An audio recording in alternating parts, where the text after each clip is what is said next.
The champagne flute slipped from Elena Martinez's trembling fingers, crystal exploding against the marble floor of her own kitchen like her world had just done. The sound echoed through the silence that followed her discovery, a silence so profound it seemed to swallow the soft jazz music that had been playing moments before, the music she'd chosen for what was supposed to be the perfect engagement party planning session. Through the French doors leading to her garden, she could see them. Marcus, her fiancé of 6 months, the man who had proposed to her on bended knee in front of both their families just last Christmas. And Sarah Chen, her best friend since college, the woman who had been her maid of honor at her sister's wedding, who had held her hair back when she was sick with food poisoning last spring, who had been the first person she'd called when Marcus proposed.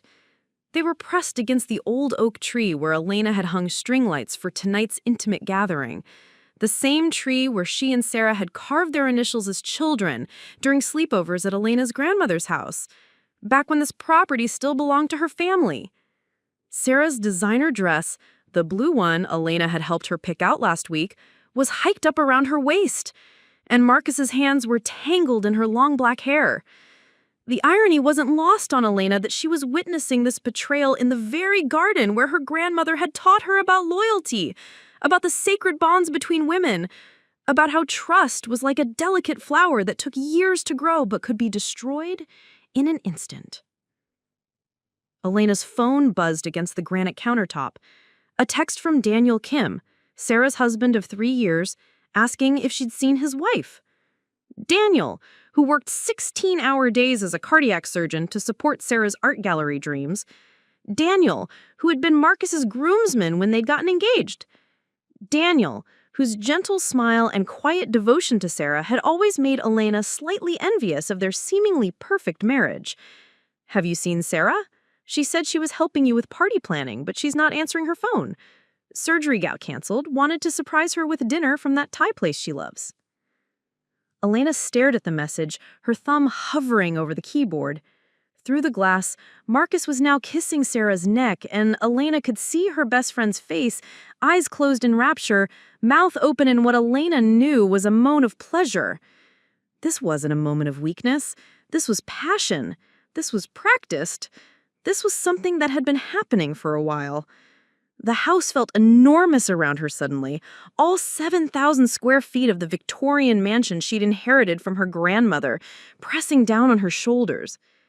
Every room held memories: the library where she and Marcus had spent countless evenings reading together, the master bedroom where they'd planned their future children's names, the sunroom where Sarah had helped her address wedding invitations just 2 weeks ago, laughing about how they'd be old ladies together, their husbands playing golf while they gossiped on the porch. Elena's business phone rang from her purse, probably a client calling about the nonprofit work that had consumed her life since graduate school, the women's shelter that had become her passion project, the place where she counseled other women about betrayal and heartbreak and finding strength in the darkest moments. How was she supposed to face those women now, knowing she couldn't even see the betrayal happening in her own life? She moved through her house like a ghost, muscle memory guiding her to the front parlor where family photographs lined the mantelpiece. There was Sarah at Elena's college graduation, arms around each other, both beaming. Sarah at Elena's 30th birthday party, the surprise celebration she'd organized complete with all of Elena's favorite flowers and that chocolate cake from the bakery across town. Marcus at last year's 4th of July barbecue, grilling burgers while deep in conversation with Daniel about basketball statistics, both men laughing like the best of friends. The antique grandfather clock in the hallway chimed 7 times. Guests would arrive soon.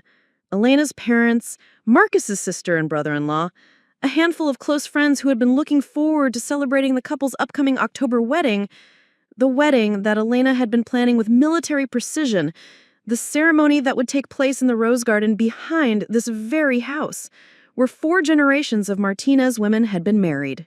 Elena found herself standing in her grandmother's old sewing room, now converted into her home office.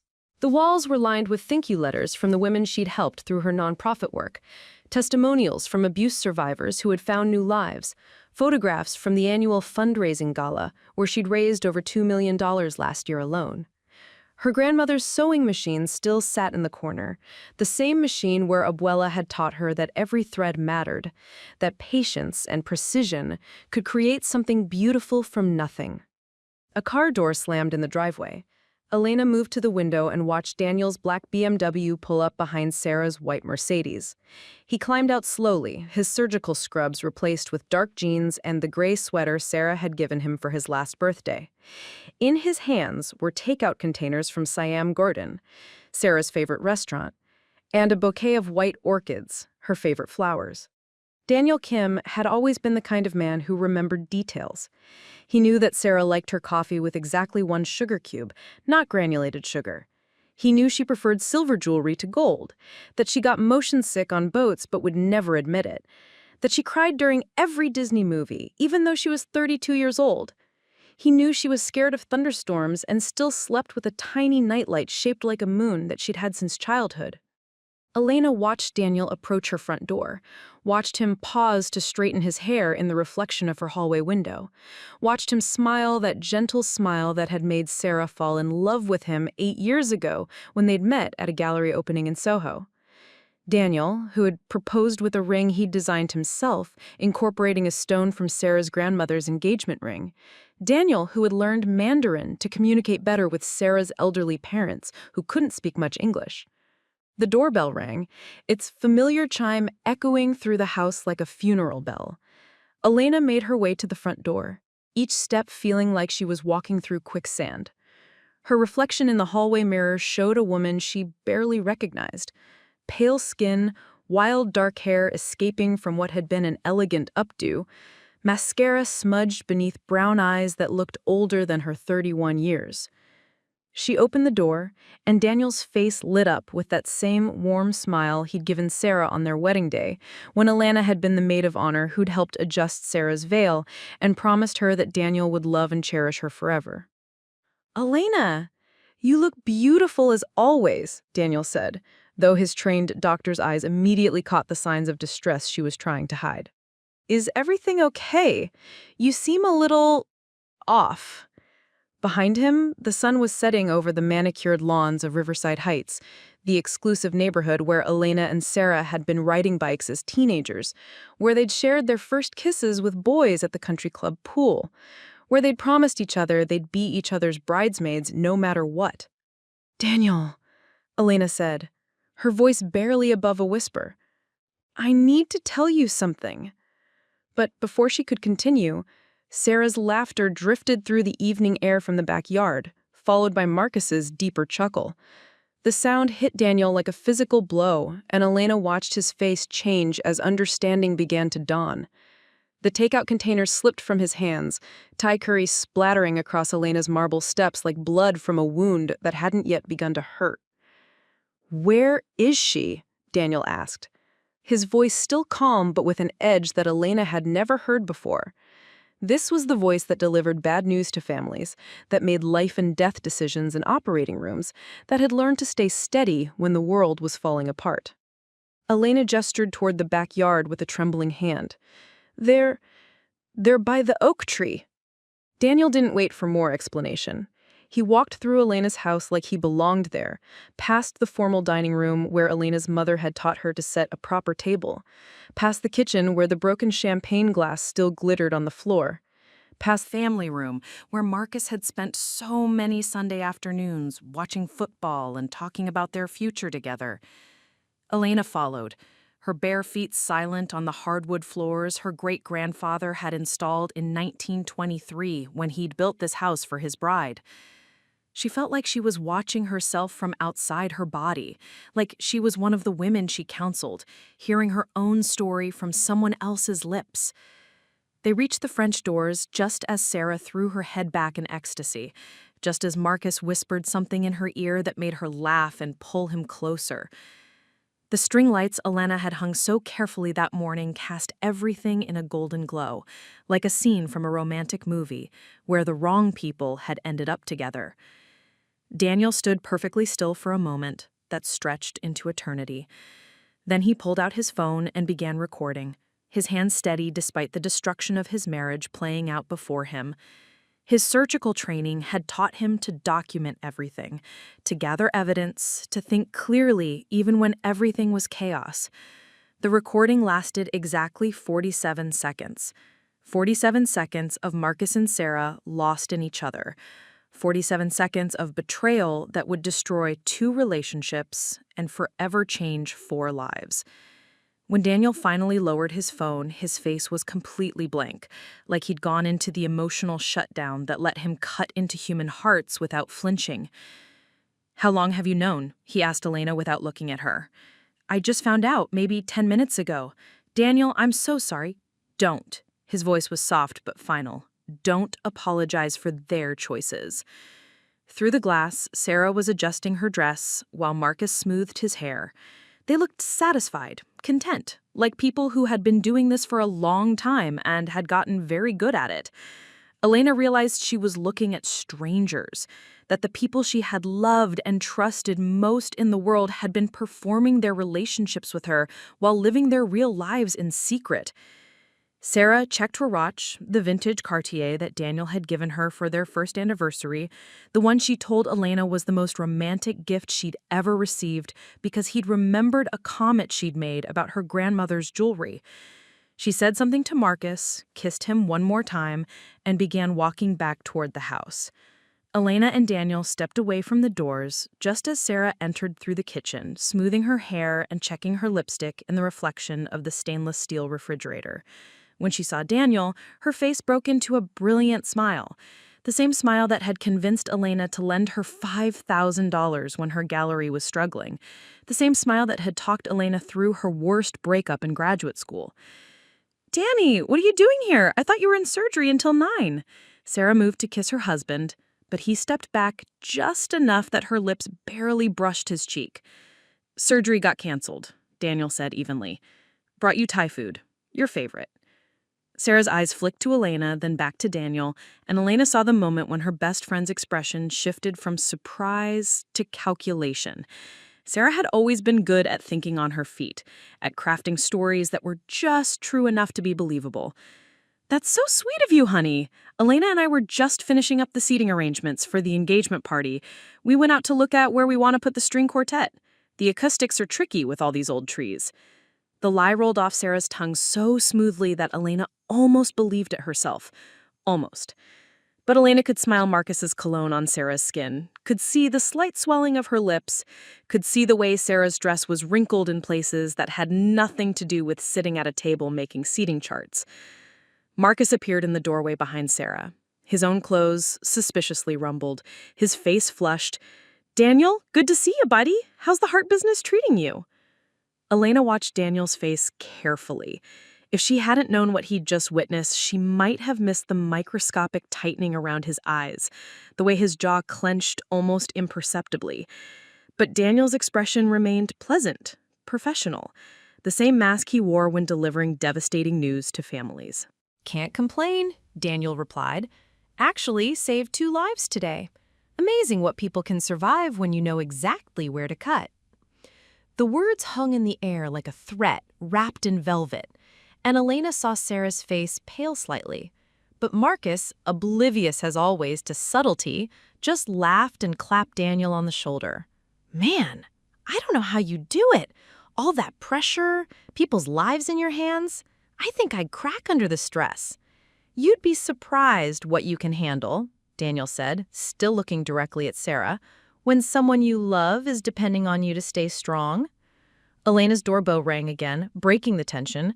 Through the front window, she could see her parents' car pulling into the circular driveway, followed by Marcus's sister's SUV. The engagement party guests were arriving for a celebration that no longer had anything to celebrate. The next 30 minutes passed in a surreal haze of small talk and champagne toasts, of congratulations and wedding planning conversations that felt like elaborate theater. Elena moved through her own party like a sleepwalker, accepting hugs and answering questions about dress fittings and honeymoon destinations, while watching Daniel and Sarah perform their marriage like seasoned actors. Daniel was magnificent in his deception. He held Sarah's hand, refilled her wine glass, laughed at her jokes, and played the devoted husband so convincingly that Elena began to doubt what she'd seen in the garden. maybe she'd been mistaken. Maybe the stress of wedding planning had made her paranoid. Maybe. But then she caught Daniel's eye across the room as he raised his wine glass for a toast, and she saw something there that made her blood run cold. It wasn't anger or hurt or betrayal. It was calculation. It was planning. It was the look of a man who had decided exactly where to cut. To Elena and Marcus, Daniel said, his voice carrying across the room, silencing conversations and drawing everyone's attention, to a couple who truly deserve each other, may your marriage be everything you've both been working toward. The words sounded like a blessing, but Elena heard the curse underneath. She watched Sarah beam with pride at her husband's eloquence, watched Marcus grin and pull Elena closer, watched her parents exchange satisfied looks about their daughter's choice in men. Only Elena understood that Daniel had just declared war. Elena Martinez had always been a creature of routine, and betrayal hadn't changed that about her. At 5:30 a.m., 3 days after the engagement party that had ended her world, she still woke up in the king-size bed she'd shared with Marcus for the past year and a half. The indentation his body had left in the memory foam was already fading, like he'd never been there at all. She made coffee in the same French press her grandmother had used, standing in the kitchen where she'd discovered the affair, where the shards of the champagne flute had been swept away by her housekeeper, but somehow still seemed to glitter in the morning light. The house felt different now, not empty, but hollow, like a shell of something that had once been alive. The women's shelter opened at 7, and Elena was always the first there, keys jingling as she disabled the alarm system and turned on the lights that would guide broken women toward healing. Sunrise Haven had been her dream project since graduate school, the place where she'd poured her inheritance money and her grandmother's life insurance and every spare moment of the last 5 years. Walking through the facility that morning, Elena saw herself reflected in every story. Every woman who had trusted the wrong person, who had built a life on lies they hadn't recognized until it was too late. There was Maria, who was learning to read at 35 because her husband had convinced her she was too stupid for school. There was Jennifer, whose fiancé had emptied their joint savings account the day before their wedding. There was Keisha, whose best friend had slept with her husband for 2 years while helping plan family birthday parties and holiday celebrations. In her office, surrounded by the thank you letters and success stories that had once filled her with purpose, Elena stared at her computer screen. Her email inbox contained 40 messages about wedding arrangements, the florist confirming the rose varieties for the October ceremony, the caterer asking about dietary restrictions for the reception dinner, the string quartet wanting to practice their setup in her backyard. Each message was a small knife, a reminder of the future that had been built on quicksand. Elena had been planning a wedding to a man who was sleeping with her best friend. She had been choosing flowers and music and menu items for a celebration of love, while the two people closest to her had been laughing at her behind her back. Her assistant, Carmen, knocked on the doorframe. Carmen was 62, had worked with abuse survivors for 3 decades, and could read human pain like a medical chart. "You look like hell, mija," she said without preamble, settling into the chair across from Elena's desk. "What happened?" Elena told her everything. About catching Marcus and Sarah, about Daniel's strange toast, about the way her entire life had revealed itself to be a performance. Carmen listened without interruption, her weathered hands folded in her lap, her dark eyes never leaving Elena's face. "What are you going to do?" Carmen asked when Elena finished. "I don't know," Elena admitted. "I keep thinking I should be angrier. I should be throwing things, screaming, confronting them, but I just feel empty, like someone reached inside me and scooped out everything important." Carmen leaned forward. "Anger will come. Right now, you're in shock. Your brain is protecting you from the full impact. But Elena, listen to me. You need to be smart about this. Don't make any decisions while you're in this state."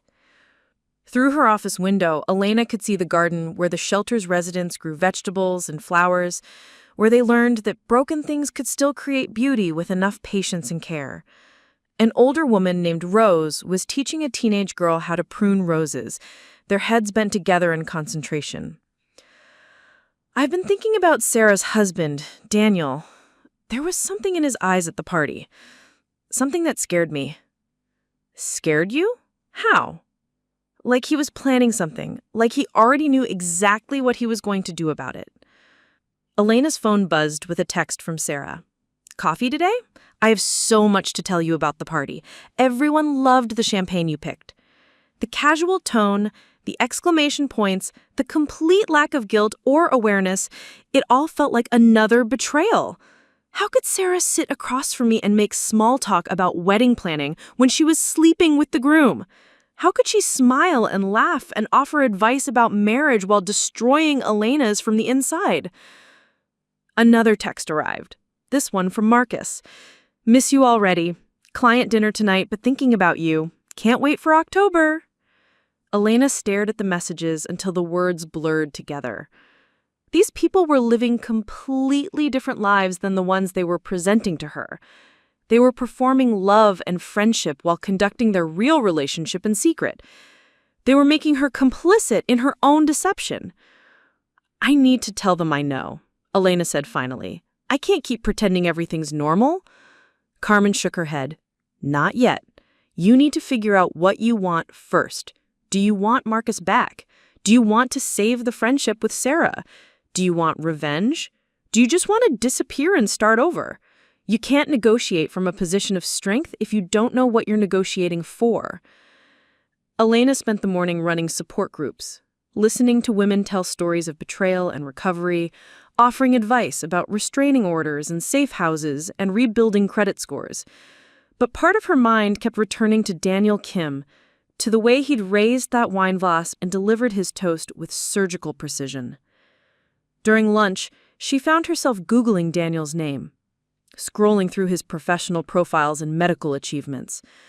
Dr. Daniel Kim, cardiac surgeon at Presbyterian Hospital, specializing in complex heart procedures, winner of the Jefferson Award for Outstanding Medical Service, married to Sarah Elizabeth Chen, owner of Chen Gallery in the Arts District.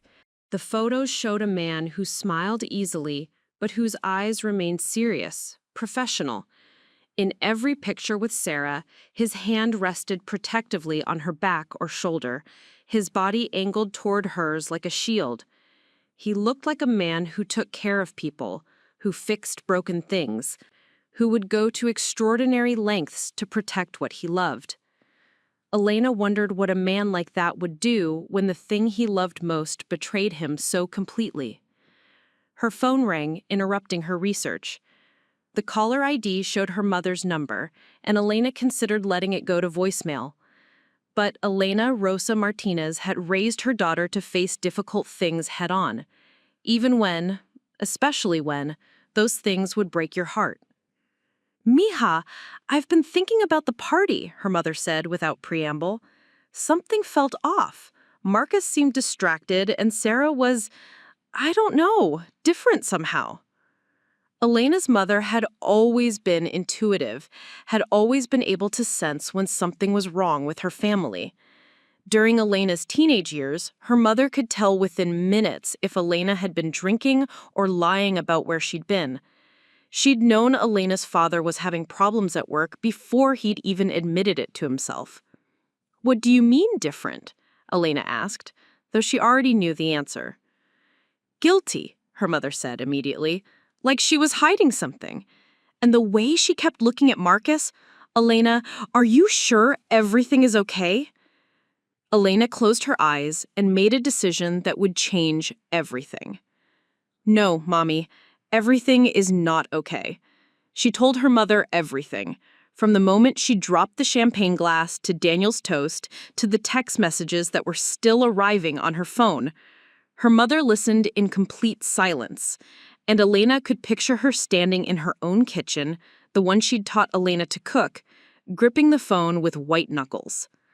Ay, Dios mío, her mother whispered when Elena finished. That puta. That absolute puta. And Marcus, I never liked him, Elena. I tried to for your sake, but there was something about him. Too smooth, too charming. Men like that, they think the world owes them everything they want. Elena found herself smiling for the first time in days. Her mother's fury was fierce and protective, exactly what Elena needed to hear. "What are you going to do?" her mother asked. "I don't know yet, but I think I need to be careful. Sarah's husband saw them too, and I think he's planning something." "Good," her mother said fiercely. "I hope he destroys them both. You deserve so much better than this, mija. You always have."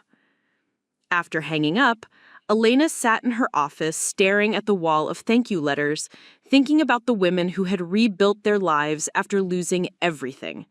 She thought about Jennifer, who had discovered her fiancé's theft and had started her own accounting firm from nothing.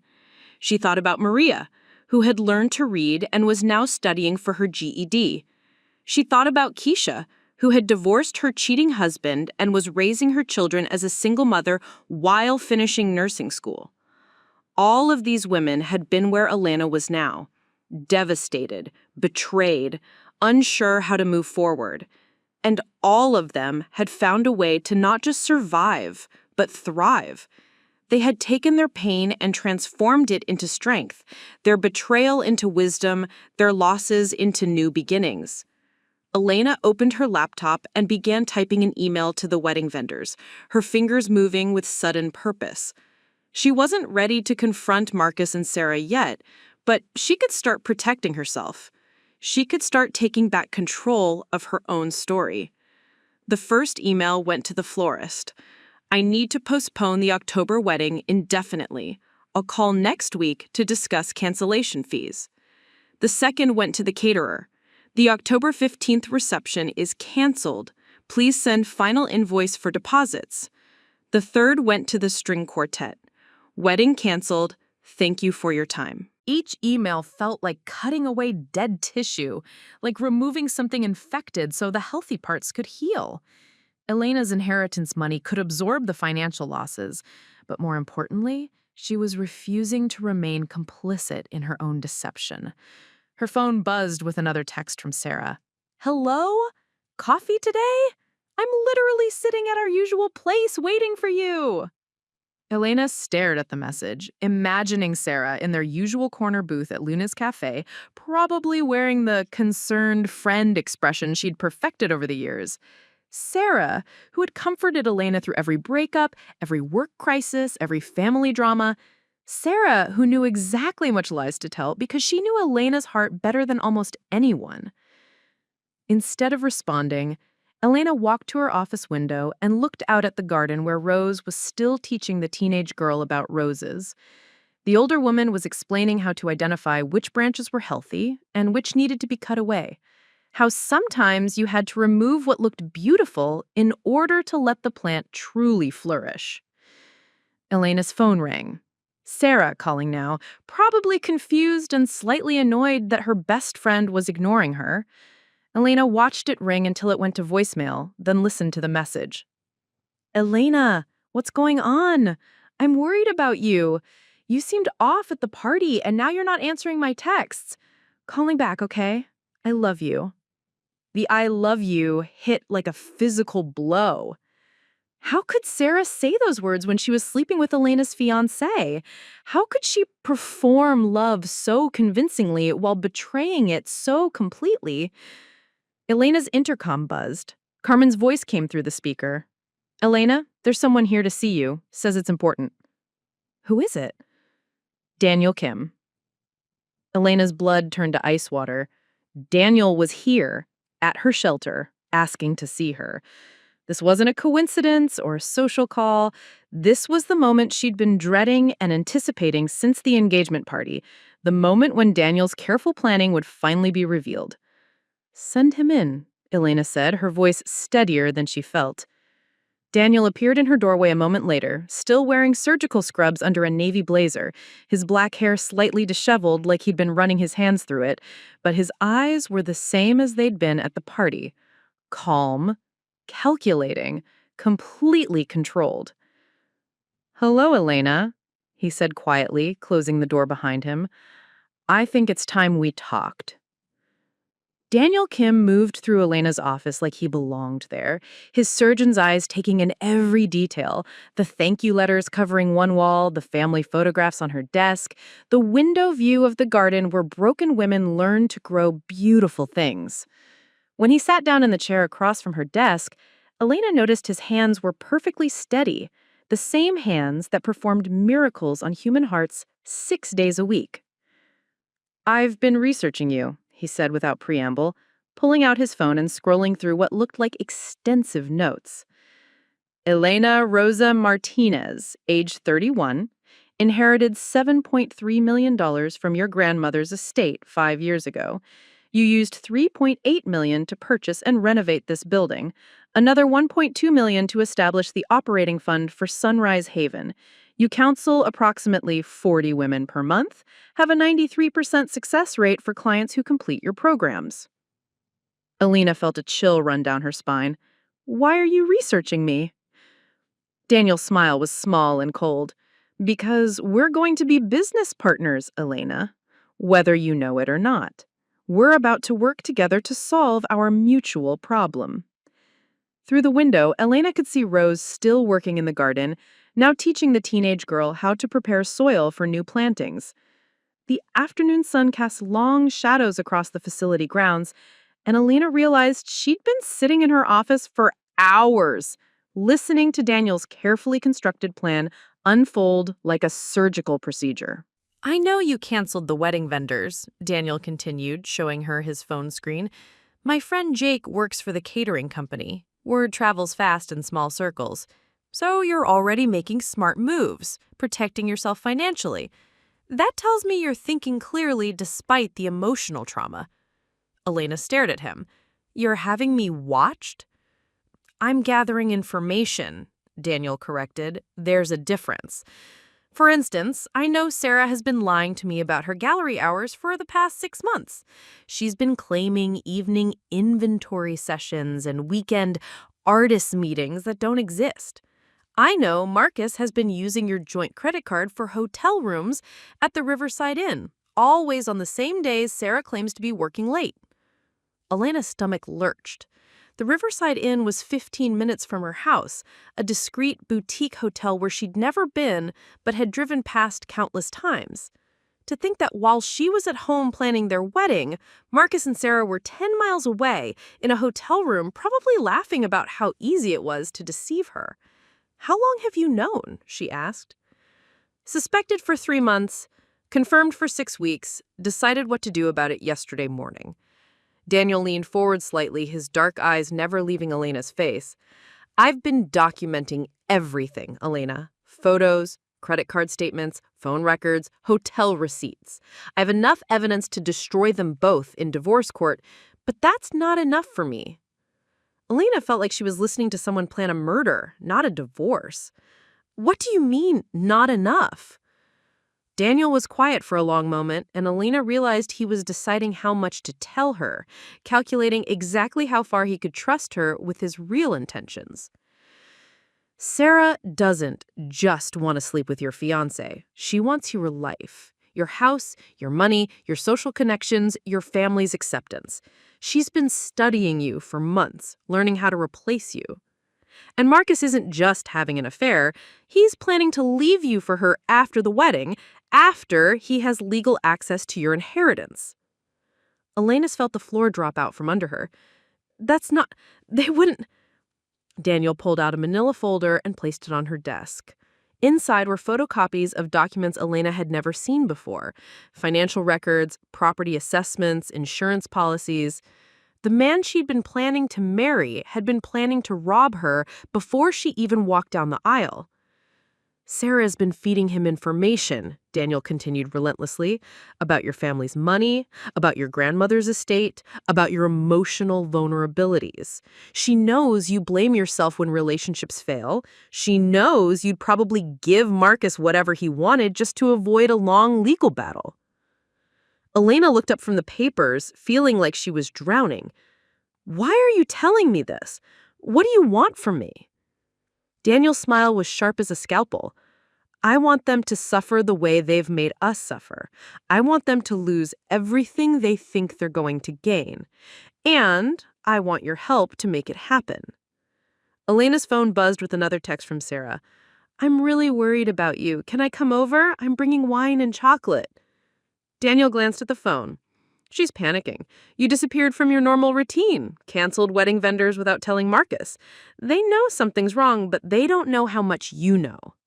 What are you proposing? Elena asked, though she was afraid of the answer. Daniel opened a leather briefcase and pulled out what looked like a business proposal, complete with charts and timelines.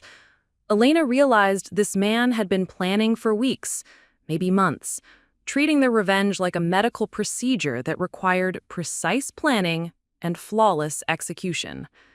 Phase 1, Daniel said, spreading papers across her desk like a general planning a campaign. We let them think they're winning. You pretend to forgive Marcus for being distant lately. Sarah thinks she's convinced you that everything is normal. They get comfortable, maybe even careless. Elena studied the timeline he'd created. Phase 1 would last 2 weeks, during which she would act like the naive fiancé, while Daniel gathered more evidence. Phase 2 involved something called controlled revelation that would last another month. Phase 3 was labeled simply justice. What happens in Phase 3? She asked. Daniel's eyes went completely cold. We destroy them so completely that they never recover. Not financially, not socially, not professionally. We make sure everyone they know understands exactly what kind of people they are. Elena felt a thrill of fear mixed with something that might have been excitement. This was dangerous territory, the kind of revenge that could consume the person seeking it. But looking at Daniel's meticulous plans, she realized he'd already been consumed. This wasn't about getting his wife back or saving his marriage. This was about total warfare. I need time to think, Elena said. Daniel nodded and began collecting his papers. Take tonight. But Elena understands something. They're not going to stop. Sarah is already planning how to comfort you through your devastating breakup with Marcus. She'll be the supportive best friend who helps you heal, who introduces you to better men, who slowly takes over your social circle while Marcus takes half your money. They've already won, Elena. The only question is whether you're going to fight back. After Daniel left, Elena sat alone in her office as the sun set over the shelter grounds. The women in the garden had gone inside for dinner, and the building settled into the quiet rhythm of evening routines. Elena could hear muffled conversations from the common areas, the sounds of women who were rebuilding their lives one day at a time. Her phone rang. Marcus, calling, probably wondering why she hadn't responded to his earlier texts. Elena stared at his name on her screen, the same name she'd been practicing writing as Elena Martinez Thompson for months, the same name she'd been planning to hyphenate with her grandmother's legacy. Hey, beautiful, Marcus said when she answered, his voice warm with the affection that had fooled her for almost 2 years. You've been quiet today. Everything okay? Elena found herself studying his tone like evidence, listening for lies beneath the love. Just busy at the shelter. You know how it is. I do know, Marcus said, and Elena could picture him in his downtown law office, loosening his tie as he talked to her. That's one of the things I love about you, Elena. Your compassion for broken people. It's going to make you an amazing mother someday. The casual reference to their future children hit like a knife between her ribs. They'd talked about names, about how many kids they wanted, about converting one of the guest bedrooms into a nursery. Elena had imagined Marcus teaching her daughter to ride a bike in the same driveway where she'd learned, had pictured him walking her down the aisle in the rose garden where 4 generations of Martinez women had been married. All of it lies, all of it performance, all of it designed to get close enough to her inheritance to steal it. Marcus, Elena said carefully, have you ever thought about what would happen if we divorced? Hypothetically, I mean. There was the briefest pause, maybe half a second, before Marcus laughed. What brought that on? Cold feet about the wedding? Just curious about the legal stuff, with my inheritance and everything. Another pause, longer this time. Elena could practically hear Marcus calculating his response, trying to figure out how much she suspected. Elena, you know I've never cared about your money. I fell in love with you, not your bank account. But if you're worried about protecting your family's wealth, we could always do a prenup, whatever makes you feel secure. The offers sounded generous, loving even. But Elena now understood it was strategy.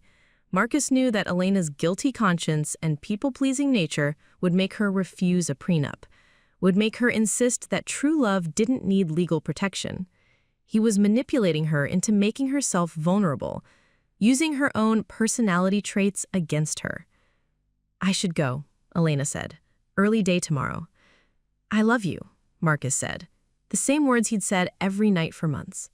"I love you too," Elena replied automatically, though the words felt like ash in her mouth. After hanging up, Elena walked through the shelter's common areas, checking on the residents who had become like extended family. In the television room, 3 women were watching a romantic comedy and sharing a bowl of popcorn. In the computer lab, a young mother was working on her resume while her toddler slept in a stroller beside her. These women had all been where Elena was now, trapped by love and trust and the terrible vulnerability that came with letting someone close enough to destroy you. But they had survived. They had rebuilt. They had learned that survival sometimes required becoming someone you never thought you could be. Elena found herself in the kitchen, making tea at 10 p.m. because she couldn't face going home to the house she'd shared with Marcus, couldn't face the bed where they'd planned their future while he was planning her destruction. Her hands moved automatically through the familiar routine, heating water, selecting chamomile, waiting for the steep time her grandmother had taught her. Her phone buzzed with a text from Daniel.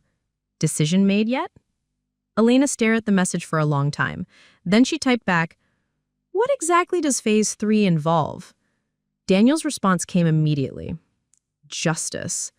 Meet me tomorrow at 7 a.m. Riverside Diner on 5th Street. Come alone." Elena spent the night at the shelter, sleeping on the couch in her office because she couldn't bear to go home. She dreamed about her grandmother, about the woman who had taught her that strength came in many forms, that sometimes the kindest thing you could do was refuse to be a victim. At 6:30 the next morning, Elena drove through the quiet streets of her hometown to meet Daniel Kim. The Riverside Diner was the kind of place where night shift workers grabbed coffee before going home, where insomniacs came to feel less alone. Daniel was already there when she arrived, sitting in a corner booth with files spread across the table like a general planning a war. "You came," he said when she slid into the seat across from him. "I came," Elena agreed. "Now tell me what Phase 3 really means." Daniel signaled the waitress for coffee, then leaned forward with the same intensity Elena had seen him use at the engagement party. "It means we make them famous, Elena. In all the worst ways." Over the next hour, Daniel outlined a plan so elaborate and ruthless that Elena wondered if she was sitting across from a genius or a sociopath. Maybe both. His research had uncovered not just the affair, but a web of lies and manipulations that went back months. Sarah's gallery was failing, had been failing for over a year. She owed back rent, had defaulted on several artist contracts, and was facing potential bankruptcy. Her affair with Marcus wasn't just about passion.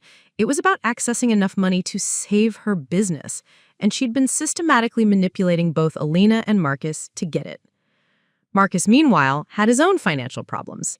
His law firm was investigating him for potential embezzlement, money that had mysteriously disappeared from client accounts. He was facing possible disbarment, criminal charges, and social disgrace. His marriage to Elena wasn't just about love. It was about accessing enough money to disappear if necessary. Using each other as much as they're using us. Sarah thinks Marcus will leave his fiancé for her, but Marcus is planning to take Elena's money and disappear. Sarah thinks she's manipulating Marcus, but Marcus is planning to abandon her once he's financially secure. Elena felt sick. They're destroying each other, too. Exactly, Daniel said with satisfaction. All we have to do is accelerate the timeline, make them desperate enough to make mistakes, force them to show their true faces to everyone who matters. Elena studied the documents spread across the table. Financial records, legal filings, photographs of Marcus and Sarah together at the hotel. Credit card statements showing expensive gifts they'd bought each other with money they'd stolen or borrowed under false pretenses. "What do you need from me?" she asked, finally. Daniel's smile was arctic. "I need you to wear a wire." The plan was elegant in its cruelty. Elena would confront Sarah first, but not with accusations. Instead, she would confess to having doubts about Marcus, would ask Sarah's advice about whether to postpone the wedding. The conversation would be recorded, and Elena was certain that Sarah would encourage her to break up with Marcus while positioning herself as the supportive friend who deserved Elena's gratitude and trust. Then, Elena would confront Marcus, expressing the same doubts, asking for reassurance about their future. Marcus would either confess to his affair or lie convincingly enough to incriminate himself further. Either way, his response would be recorded. "The beauty of this approach," Daniel explained, "is that we're not trapping them. We're giving them opportunities to tell the truth, to be honest about their feelings and intentions. If they choose to lie and manipulate instead, that's on them." Elena felt like she was standing at the edge of a cliff, looking down into darkness that might be liberation or destruction. "What happens after we have the recordings?" Daniel's eyes glittered with anticipation. "Then we invite everyone they care about to hear the truth. Their families, their friends, their professional contacts. We let them explain their choices to the people whose opinions matter most to them." That's... Elena searched for words. "That's nuclear warfare, Daniel." "They declared war first. We're just finishing what they started." Elena thought about the women at her shelter, about the stories of betrayal and recovery she heard every day. Some of them had chosen forgiveness, had rebuilt their relationships with the people who had hurt them. Others had chosen separation, starting new lives far away from the source of their pain. But none of them had chosen revenge on this scale. "I need to think about this," Elena said. Daniel nodded, but his expression suggested he already knew what her decision would be. "Think fast. Sarah's been calling you nonstop, and Marcus is getting suspicious about your sudden distance. They're going to force a confrontation soon, whether you're ready or not." As if summoned by his words, Elena's phone began ringing. Sarah's name appeared on the screen, and both Elena and Daniel stared at it like it was a bomb about to explode. "Answer it," Daniel said quietly. "Practice." Elena accepted the call, her hands surprisingly steady. "Hi, Sarah." "Elena, thank God." Sarah's voice was bright with relief, but underneath Elena could hear something that might have been panic. "I've been so worried about you. You've been completely MIA, and Marcus said you asked him weird questions about divorce yesterday. What's going on?" Elena met Daniel's eyes across the table. He nodded encouragingly, and Elena realized this was her audition for the performance of her life. "I'm just having some pre-wedding anxiety. You know how I get when I'm stressed. I start overthinking everything." Oh, honey. Sarah's voice was warm with sympathy that Elena now recognized as completely fake. "That's totally normal. Every bride goes through this. Do you want to talk about it? I can come over right now." "Actually," Elena said, glancing at Daniel's encouraging nod, "maybe we could meet for lunch today? I could really use my best friend's advice." "Of course. Luna's at noon? I'll buy you that chocolate cake you love." Elena's favorite cake, ordered by her best friend who was sleeping with her fiancé, paid for with money borrowed against a failing business. The whole situation was so absurd that Elena almost started laughing. "Perfect," Elena managed. "See you at noon." After hanging up, Elena sat in silence for a moment, processing what had just happened. She'd just agreed to wear a wire to lunch with her best friend to record a conversation that would probably end their relationship forever. "You did well," Daniel said approvingly. "She suspects something, but she thinks she can manage you. That overconfidence is going to be her downfall." Elena looked at her watch. It was almost 8 a.m., which meant she had 4 hours to decide whether she was really going to go through with Daniel's plan. 4 hours to decide whether she was the kind of person who chose forgiveness or revenge, rebuilding or destruction. "Daniel, she said quietly. What if we're wrong? What if there's some explanation we haven't considered? Daniel's expression softened slightly, and for a moment, Elena saw past the surgeon calculator to the heartbroken husband underneath. Elena, he said gently, I watched my wife fuck your fiancé against a tree in your backyard while I was bringing her her favorite flowers and her favorite food. There's no explanation for that, except that she chose him over me and he chose her over you. Everything else is just details. Elena nodded, feeling something cold and final settle in her chest. Daniel was right. Whatever explanations or justifications Sarah and Marcus might offer, they had made their choices. They had decided that their desires mattered more than the people who loved them. Now it was Elena's turn to choose. Okay, she said, her voice stronger than she felt. Let's do it. Daniel smiled, and Elena realized she'd just agreed to start a war that would destroy 4 lives, including her own. But maybe some things needed to be destroyed before they could be rebuilt. Maybe some betrayals were so profound that forgiveness was just another form of self-destruction. Maybe her grandmother had been wrong about strength sometimes looking like surrender. Maybe sometimes strength looked like fighting back with everything you had, even if it meant becoming someone you'd never imagined you could be. Elena Martinez was about to find out what kind of woman she really was when everything she'd believed about love and loyalty crumbled around her. The wire was smaller than Elena had imagined, a device no bigger than a button that Daniel taped between her shoulder blades with surgical precision. They were in the parking lot of Luna's cafe, Daniel's hands steady and impersonal as he adjusted the tiny microphone and checked the receiver one last time. Remember, he said, stepping back to examine his work, don't force anything. Let her guide the conversation. Sarah is going to want to know what's wrong, and she's going to want to fix it. That's when she'll reveal her true feelings about Marcus, about you, about everything.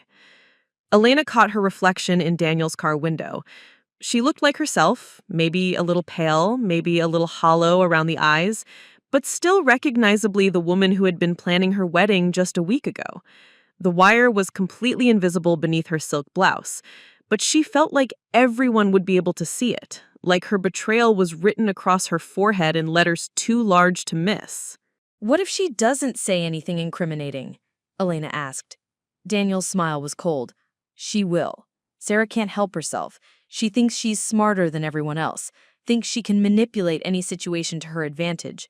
Give her an opening to play the wise best friend, and she'll take it every time. Through the cafe windows, Elena could see Sarah already seated at their usual table, checking her phone and sipping what looked like her usual vanilla latte.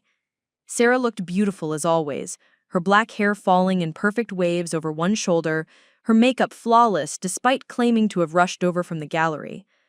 She was wearing the red dress Elena had complimented her on last month, the one that made her look like a 1950s movie star.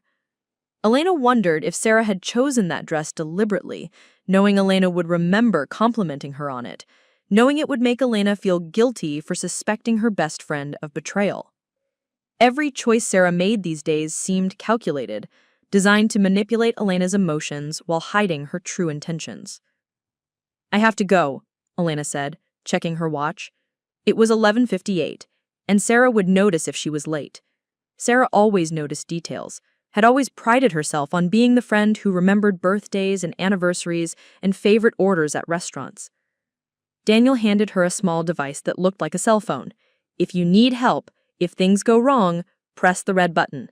I'll be monitoring everything from my car across the street. Elena nodded and walked toward the cafe, her heels clicking against the pavement like a countdown to detonation. With each step, she felt herself transforming from victim to spy, from the naive woman who had trusted everyone to someone capable of deception on a scale that would have horrified her grandmother. Sarah looked up as Elena approached, her face breaking into the brilliant smile that had charmed Elena for over a decade. "There's my beautiful bride-to-be," she said, standing to embrace Elena in the kind of hug that would have felt warm and genuine just a week ago.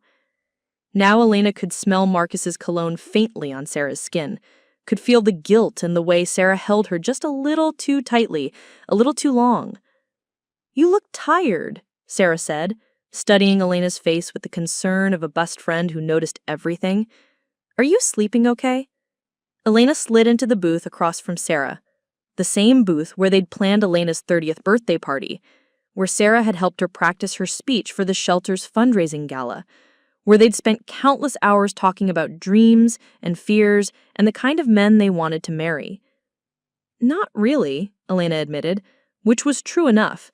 She hadn't slept well since catching Marcus and Sarah together, had spent most nights staring at the ceiling and wondering how many of her memories were real and how many were performance. Sarah reached across the table and squeezed Elena's hand. Her engagement ring, the ring that Daniel had designed especially for her, caught the light from the cafe windows. "Talk to me. What's going on in that head of yours?"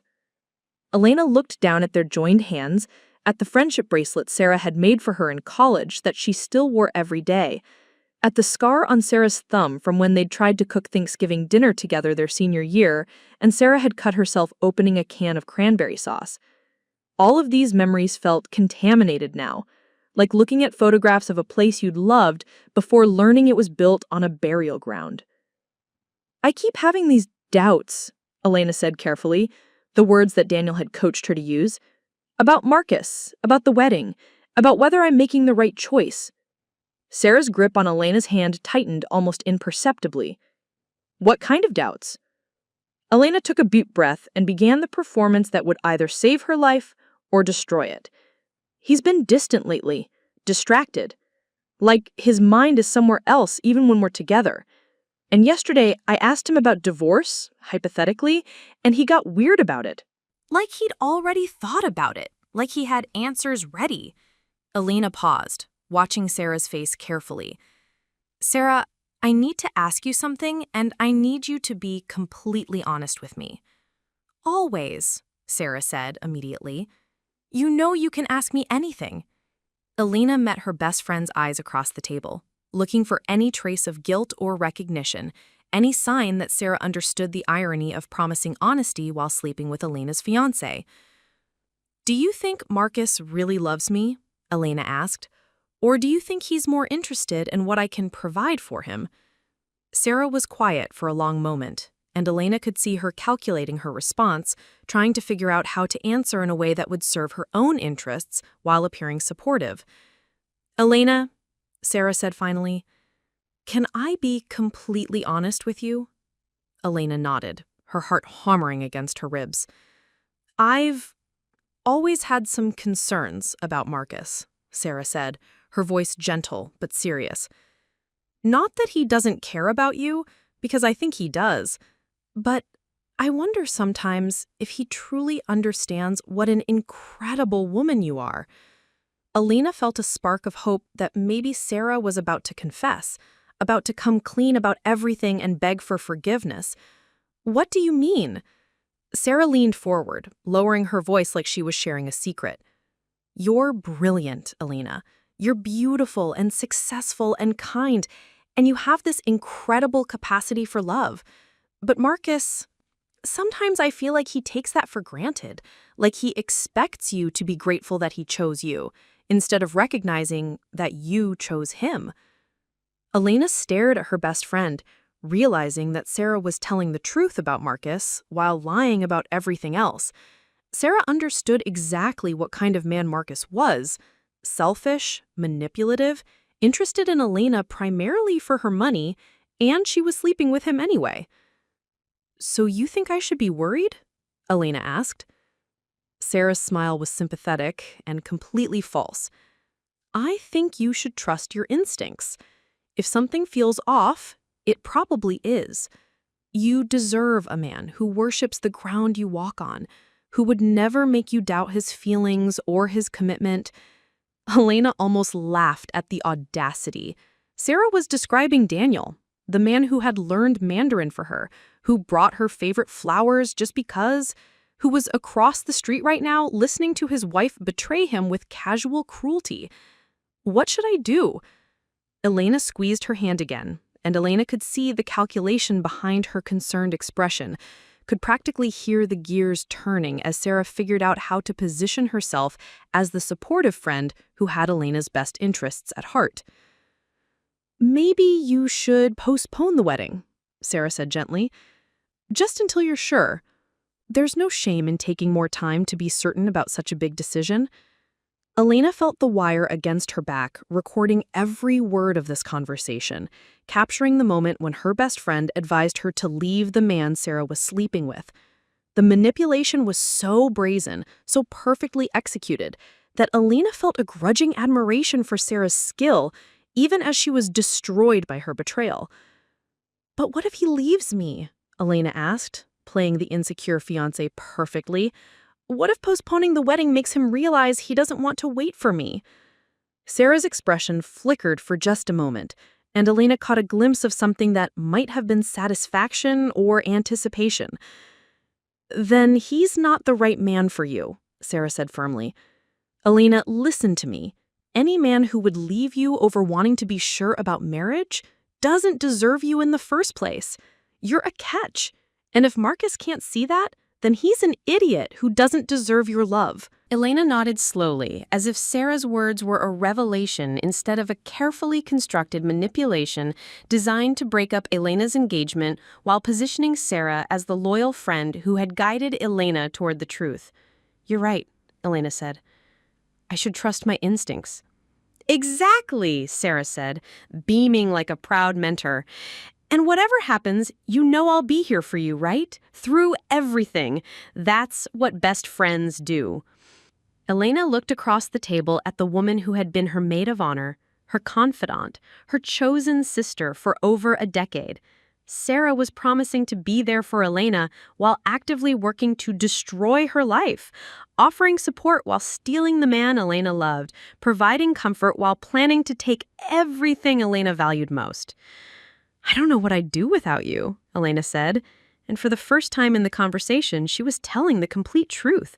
She didn't know what she would have done without Sarah's betrayal to open her eyes, without Sarah's manipulation to show her what real friendship looked like by contrast, without Sarah's casual cruelty to teach her that some people were capable of destroying the people who loved them most. "You'll never have to find out," Sarah promised, lifting her coffee cup in a mock toast, "to figuring out what you really want and having the courage to go after it." Elena lifted her own cup, meeting Sarah's eyes across the table.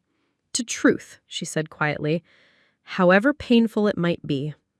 They drank their coffee and talked for another 30 minutes about wedding details that would never matter, about dress fittings that would never happen, about a future that had already been destroyed by the woman offering to help plan it. Sarah played her part perfectly. The concerned best friend, the wise advisor, the loyal companion who would stand by Elena no matter what. When they finally left the cafe, Sarah hugged Elena goodbye with what felt like genuine affection, and Elena realized that Sarah might actually believe her own performance, might have convinced herself that she was helping Elena by encouraging her to break up with Marcus. The human capacity for self-deception was remarkable. Sarah had managed to rewrite her betrayal as friendship, her manipulation as guidance, her theft as rescue. She was the hero of her own story, saving Elena from a man who didn't deserve her while pursuing true love with that same unworthy man. Elena walked to her car feeling like she'd just survived a war, every nerve ending raw with adrenaline and exhaustion. The wire felt heavy against her back now, weighted with evidence that would destroy the longest friendship of her life. Daniel was waiting in his car across the street, and when Elena caught his eye, he nodded once. Mission accomplished. Sarah had revealed herself completely, had given them everything they needed to proceed to the next phase of their plan.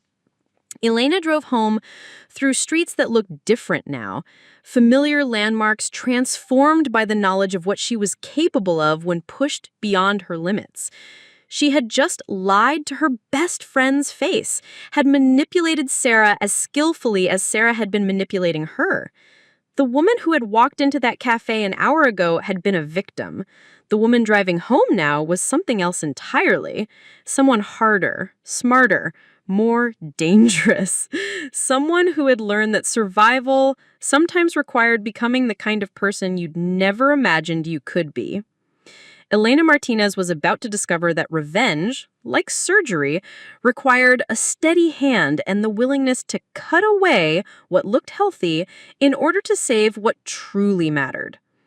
The recording of Elena's lunch with Sarah played through Daniel's car speakers like a confession at a trial that hadn't started yet. Elena sat in the passenger seat of Daniel's BMW, parked in the empty lot behind her shelter, listening to her own voice manipulate her best friend with a skill that surprised them both. "She's good," Daniel said, when Sarah's voice faded into static. "Better than I expected. The way she positioned herself as your protector while sabotaging your relationship, that takes real talent for deception."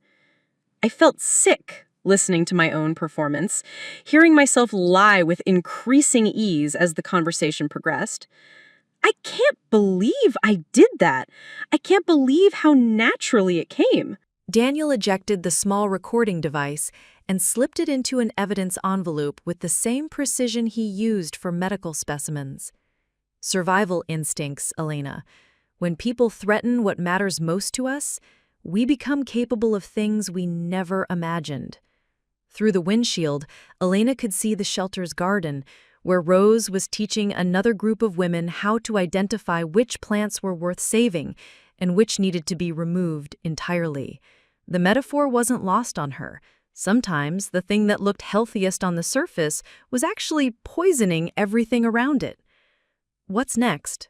Elena asked, though part of her already knew. Daniel had been planning this campaign like a military operation, and Elena was beginning to understand that her lunch with Sarah had been just the opening skirmish in a war that would leave casualties on every side. Daniel started the car, his destination already programmed into the GPS. "Now we get Marcus on record. And Elena, this one is going to be harder for you. With Sarah, you could play the confused friend seeking advice. With Marcus, you're going to have to be the worried fiancé questioning the man you love. It's going to require you to be vulnerable in front of someone who's been lying to you for months." Elena's phone buzzed with a text from Marcus. "How was lunch with Sarah? Everything okay?" Elena showed the message to Daniel, who smiled with cold satisfaction. "Perfect. They're coordinating. Sarah probably called him the moment you left the cafe, told him exactly what you talked about. They're managing you, Elena, managing your emotions, your decisions, your entire life." The realization hit Elena like a physical blow. Marcus and Sarah weren't just having an affair, they were running a psychological operation designed to control every aspect of Elena's existence. Her doubts, her fears, her decisions about the wedding, probably even her choice of coffee that morning. All of it was being manipulated by the two people she trusted most. "Text him back," Daniel instructed, pulling out of the parking lot. "Tell him you need to see him tonight. Tell him you have some concerns about the wedding that you'd like to discuss." Elena's fingers moved across her phone screen mechanically. "Can you come over tonight? I need to talk to you about something important." Marcus's response came immediately. "Of course. Is everything all right? Sarah mentioned you seemed a little stressed at lunch." Elena showed the message to Daniel, who smiled with cold satisfaction. "Perfect. He's already coordinating with her, already positioning himself as the concerned fiancé who's heard about your stress from your best friend.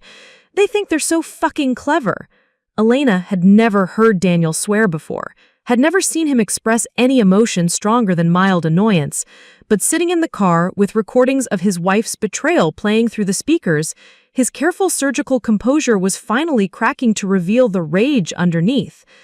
"Daniel," Elena said carefully, "are you sure you can handle this? Listening to Marcus lie to me about Sarah? Hearing him manipulate me the same way she's been manipulating you?" Daniel was quiet for a long moment, his hands gripping the steering wheel with enough force to turn his knuckles white. "I've been handling it for months, Elena. Every morning when Sarah kisses me goodbye and tells me she loves me, every night when she comes home smelling like another man's cologne and lies about where she's been, every time she asks me to work late so she can have more time with him. Elena studied Daniel's profile, realizing that while she was just discovering the extent of the betrayal, Daniel had been living with it for months, had been performing the role of the loving husband while knowing his wife was destroying their marriage with Elena's fiancé. Why didn't you just divorce her? Why go through all this elaborate revenge? Daniel's smile was cold enough to freeze blood. Because divorce would have been too easy for them. They would have gotten what they wanted. Each other, your money, their freedom to be together. They would have hurt us and then gotten their happily ever after while we picked up the pieces. Elena understood. Daniel wasn't just seeking justice. He was making sure that Marcus and Sarah's betrayal costs them everything they hoped to gain from it. He was ensuring that their affair would destroy not just Elena and Daniel's lives, but their own as well. They spent the next 2 hours preparing for Elena's confrontation with Marcus. Daniel coached her on questions to ask, responses that would encourage Marcus to reveal the truth about his intentions, and ways to appear vulnerable enough that Marcus would feel safe showing his true nature. "Remember," Daniel said as they sat in her driveway, "Marcus thinks he's smarter than you. He thinks you're this naive, trusting woman who believes whatever he tells you. That arrogance is going to be his downfall."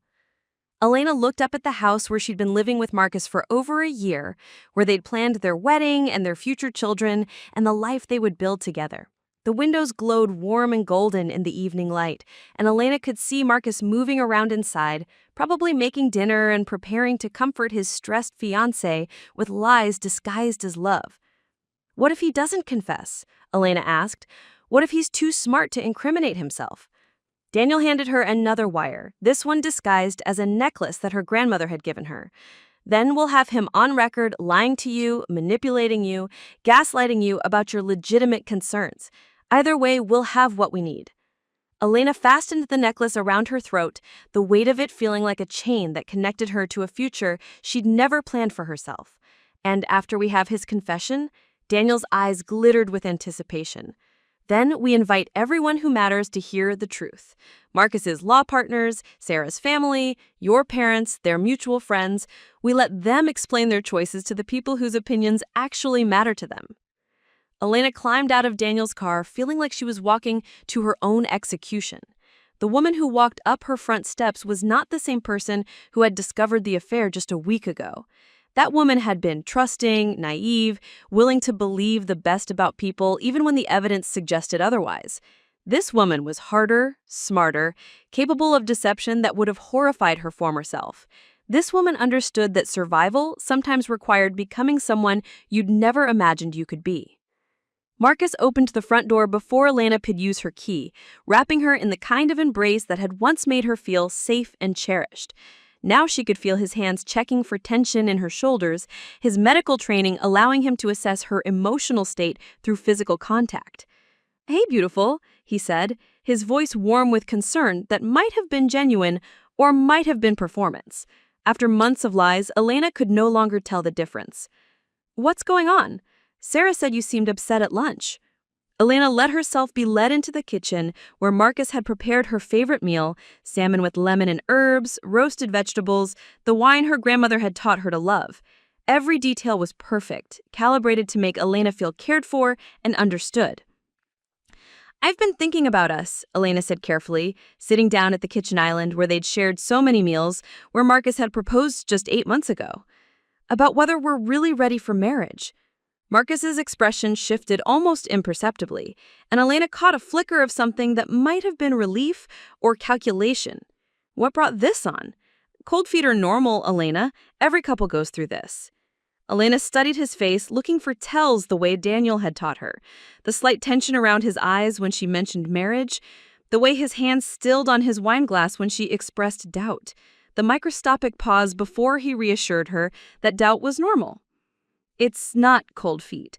It's more like, I don't know if we want the same things. I don't know if we're building toward the same future." Marcus moved around the kitchen island to stand behind her, his hands resting on her shoulders in what was supposed to be a comforting gesture. Now she could feel his hands checking for tension in her shoulders, his medical training allowing him to assess her emotional state through physical contact. Elena stood in the renovated sunroom of her grandmother's house, now transformed into an art therapy studio for the shelter residents. Watching as Maria, the woman who had learned to read at 35, taught watercolor techniques to 3 teenage girls who had aged out of foster care. The autumn light filtered through windows Elena had restored to their original stained glass beauty, casting rainbow patterns across canvases where broken women were painting their futures in bold, hopeful colors. The October fundraising gala raised $4.7 million, Carmen reported, settling into the chair across from Elena's new desk, highest amount in the shelter's history. Apparently, your story resonated with donors who understood that survival sometimes requires fighting back. Elena smiled, remembering the speech she'd given at the gala, not about forgiveness or turning the other cheek, but about the courage required to stop enabling people who used love as a weapon. The standing ovation had lasted 7 minutes, and 3 major corporations had pledged ongoing support for the shelter's expansion programs. Through the window, Elena could see Daniel in the memorial garden he'd helped design, reading a medical journal on the bench positioned beneath the oak tree where she'd first discovered Marcus and Sarah together. Daniel visited every few weeks now, not as a co-conspirator in revenge, but as a friend who understood that some betrayals created bonds stronger than the relationships they'd destroyed. "Any word from Marcus or Sarah?" Carmen asked, though they both knew the answer. Elena shook her head. Marcus had been disbarred and was facing federal fraud charges. Sarah's gallery had closed, her parents had cut off all financial support, and she was reportedly working as a hostess at a restaurant in Nevada, about as far from their former social circle as she could get while remaining in the same time zone. "I heard they broke up 6 weeks after everything came out," Elena said. "Apparently, love doesn't survive quite as well without other people's money to fund it." Elena's phone buzzed with a text from her mother. "Dinner Sunday? I'm making your grandmother's enchiladas, and I have news." Elena typed back, "What kind of news?" "The good kind. See you at 6. Elena had grown closer to her family in the months since the revelations, as if surviving betrayal had reminded her which relationships were built on genuine love rather than convenient performance. Her parents had rallied around her with fierce protectiveness, and Elena realized they had never really liked Marcus. They had simply been too polite to say so. "Dr. Kim is here," Jennifer announced from the doorway. Jennifer was the accountant whose fiancé had stolen their wedding fund. She now managed the shelter's finances and had tripled their efficiency within 8 weeks of being hired. Daniel appeared in the sunroom carrying coffee from Luna's cafe and what looked like legal documents. Elena had discovered that Daniel was methodical about everything, including friendship. He brought coffee at precisely the same time each week and always remembered Elena's exact order. "How are the expansion plans coming?" Daniel asked, settling into his usual chair and opening his briefcase with surgical precision.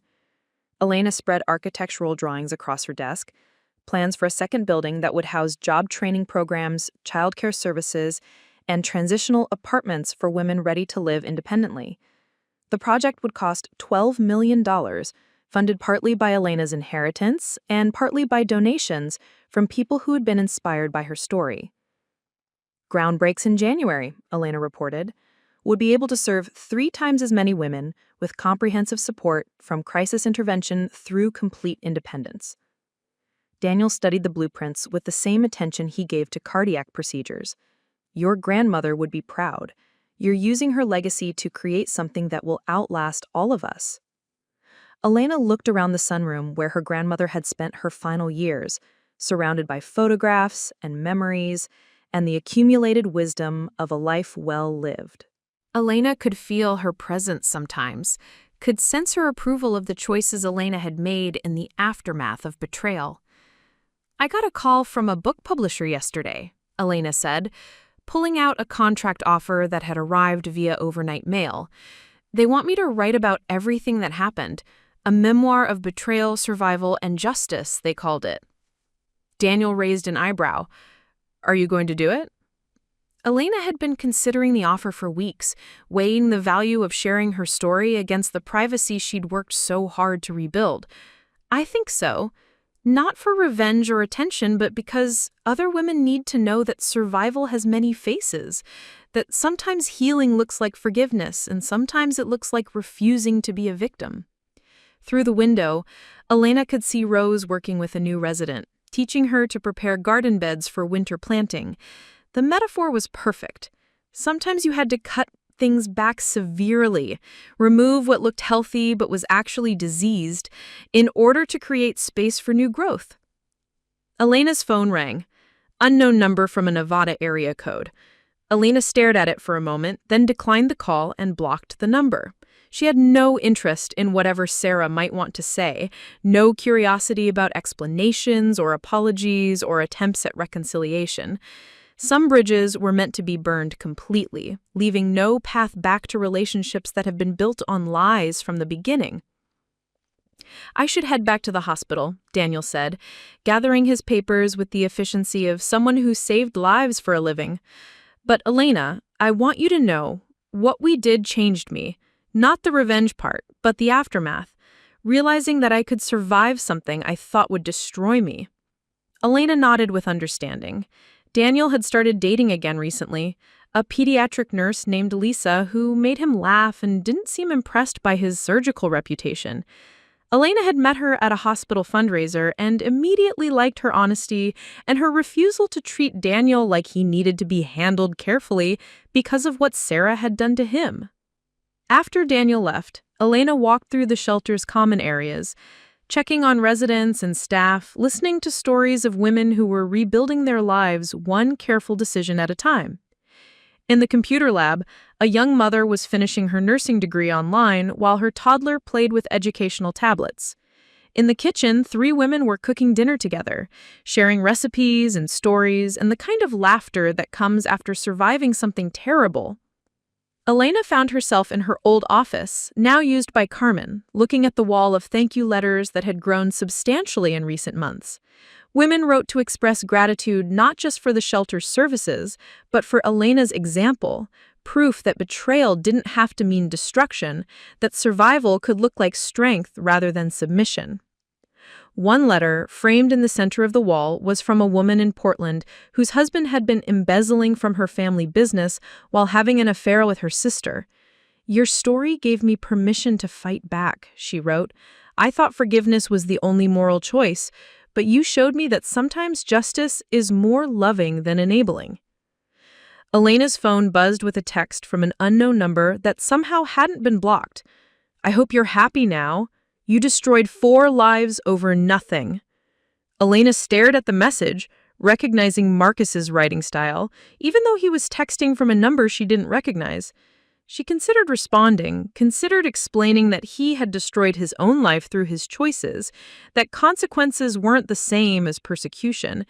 Instead, she deleted the message and blocked the new number, understanding that Marcus would probably never accept responsibility for the destruction he had caused. Some people were constitutionally incapable of seeing themselves as anything other than victims, even when they were clearly perpetrators. Elena drove home through streets that looked different now, familiar landmarks transformed by the knowledge of what she was capable of when pushed beyond her limits. The Victorian mansion felt warm and welcoming as she pulled into the circular driveway, lights glowing in windows that had been dark too often during her relationship with Marcus. Inside, Elena made dinner for one and opened a bottle of wine her grandmother had been saving for a special occasion. Elena had decided that surviving betrayal and building something meaningful from the wreckage qualified as special enough for her grandmother's best vintage. She ate on the back patio, looking out at the garden where string lights still twinkled among the oak trees. Elena had kept the lights, not as a reminder of the engagement party that had revealed Marcus and Sarah's affair, but as a symbol of her ability to find beauty even in places that had been contaminated by betrayal. Her phone rang, her mother calling with the mysterious good news she'd promised to share at Sunday dinner. "Mija, I couldn't wait," her mother said without preamble. "Your father and I have been talking, and we want to contribute $2 million to your shelter expansion, from the sale of the restaurant plus some investments your father made years ago." Elena felt tears prick her eyes. Her parents had built their restaurant from nothing, had worked 16-hour days for 30 years to create financial security for their family. Offering $2 million was offering Elena their life's work. "Mommy, that's too much." "It's not enough," her mother interrupted firmly. "Elena, you took something terrible and turned it into something beautiful. You used your pain to help other women survive their own. That's exactly what your grandmother would have done." Elena sat in her garden, surrounded by the home that 4 generations of Martinez women had filled with love and strength and the accumulated wisdom of survival, and realized that betrayal had not destroyed her inheritance. It had revealed what her true inheritance actually was. Not just money or property, but the capacity to transform suffering into service, to use pain as a foundation for building something that would outlast the people who had tried to tear her down. 6 months later, the second building at Sunrise Haven was nearly complete, its modern architecture complementing the historic main building while providing state-of-the-art facilities for job training, childcare, and transitional housing. Elena stood in what would soon be the new computer lab, watching construction workers install equipment that would teach women skills for careers in technology, healthcare, and business. "The memoir comes out next month," Carmen said, joining Elena at the window that overlooked the memorial garden where Daniel still visited weekly, now often accompanied by Lisa and her young daughter who loved hearing about the different flowers and their meanings.